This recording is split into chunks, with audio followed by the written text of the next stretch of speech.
Already in 2019, I've been blown away a few times at the sheer value for money on some of these phones.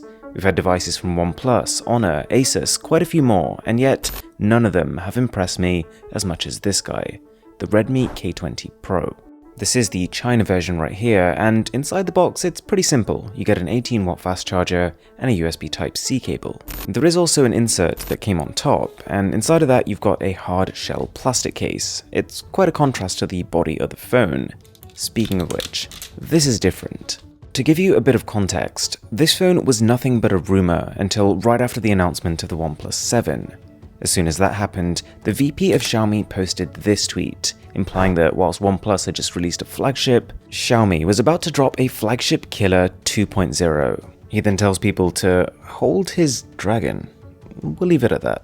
The implication is that in exactly the same way that OnePlus has referred to their phones as flagship killers by offering similar specs to much more expensive phones, Redmi has just pulled the same move on OnePlus. The K20 Pro, spec-wise, sits somewhere in between the OnePlus 7 and the OnePlus 7 Pro, but in terms of price, it even makes the base standard OnePlus 7 look expensive. The China model I have right here has a starting price that converts to $360. So even if this ends up being $399 when we see it on the mass market, there's a definite price gap.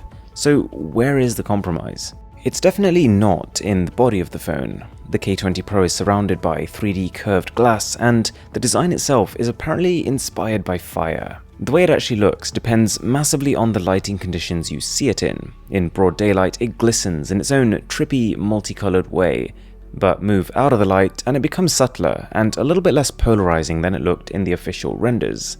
I like it. There is a definite illusion of depth, and it doesn't look as cheap as I was worried it might. Not to mention, that pop-up camera has LED lights built into it. That is a massive power move, and also allows the ring on top to double as a notification LED. I would say it's not as useful as having one on the front of your phone, because it does restrict what angles you can actually see it from, but nonetheless better than not having one. Oh yeah, and the phone has a headphone jack.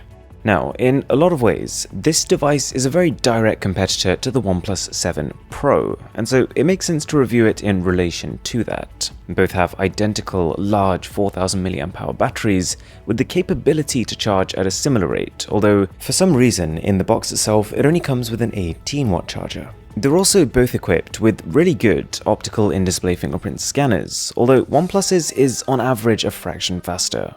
Even the camera arrangement looks almost copy and pasted. With both you have a pop-up front camera and this vertical triple camera setup on the rear, with one main camera, one ultra-wide, and one telephoto lens.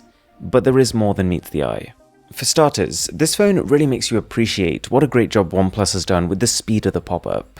There's a pretty reasonable time lag here when opening the one on the Redmi, although closing it is better. In terms of selfies, it's good. Compared to the back camera, shots look a little bit washed out, but it feels intentional, as it's more flattering on people's faces. They've added a mini panorama feature that lets you quickly tilt your phone around and capture a much wider selfie, almost simulating having an ultra-wide lens on the top. It is super simple but super effective.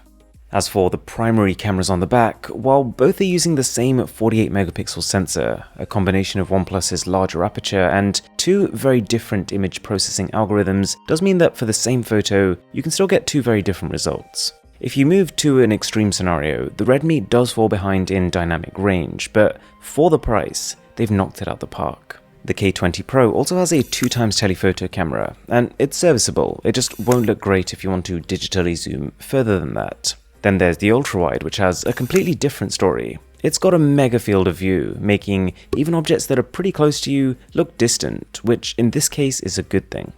I was relieved when it came to video. It's one of those areas where corners are often cut, but in this case you can still record 4K video at up to 60 frames per second, and it's pretty crispy. In fact, just to see if you'd notice, I actually recorded one of the earlier clips in this video on that phone.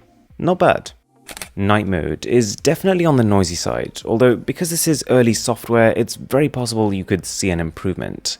The hardware is definitely more capable than the end result is indicating. If you do want to see a detailed camera comparison with this phone, then do subscribe, I would really appreciate it. Now, both of these devices even have a lot of the same omissions. No wireless charging, no IP rating, and no microSD card support. The latter is a bit more of a blow to the K20 Pro, because in order to achieve that headline-grabbing price, their base model starts with only 64 gigs internally. If you're the kind of person who wants to download music and videos, or keep your photos stored locally, I wouldn't recommend that option.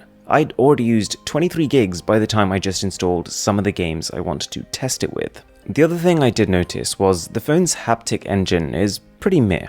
You'll notice a stark difference between this and, let's say, the latest iPhone, but for most people this is a subtle point.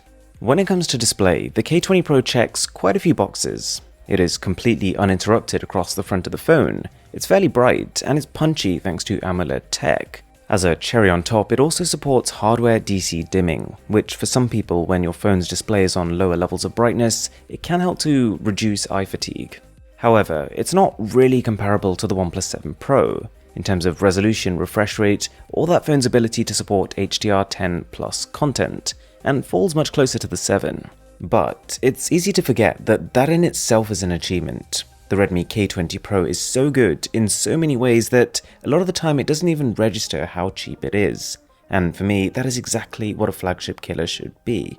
It's using Gorilla Glass 5, so not the absolute latest and greatest, but up there with the likes of OnePlus. Worth noting is that audio is a little muffled compared to some of its dual speaker counterparts. In fact, a lot of those phones use the earpiece just to handle higher frequencies, and so because this phone doesn't do that, its overall pitch is a little lower, but the volume is equivalent because it does have a really large sound chamber. The phone is powerful. In many regions, this will be the cheapest Snapdragon 855 smartphone money can buy, and it combines that with an 8-layered cooling system. And the thermals on this phone are really good. This right here is the heat map after having been used heavily for 45 minutes. The K20 Pro pulls nearly 370,000 points on Antutu, so yeah, that should tell you most of what you need to know about performance, but in case it needed clarifying, yes, it's really snappy.